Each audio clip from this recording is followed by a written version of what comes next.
بلوچستان کے شہر خاران سے ہمارے گدروشیہ پوائنٹ کے نمائندہ سلمان بلوچ کی رپورٹ کے مطابق خاران شہر اور گرد و نواح میں بھی چوری اور ڈکیتی کی وارداتوں میں اضافہ ہوتا جا رہا ہے۔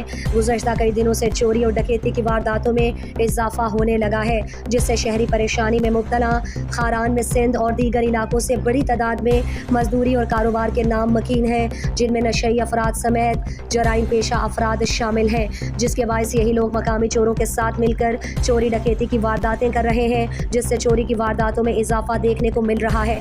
اگر یہی سلسلہ برقرار رہا تو خاران میں چوروں کا راج مزید علاقے میں قائم ہوگا۔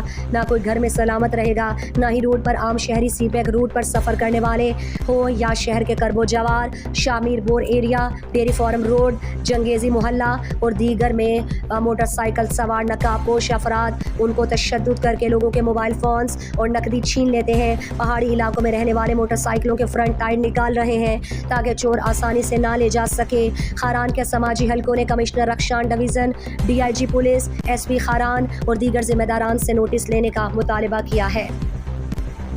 مزید دلچسپ معلومات اور خبروں سے آگاہ ہونے کے لیے Gedrosia point Facebook page, Instagram, Twitter کو فالو اور یوٹیوب چینل کو سبسکرائب کریں۔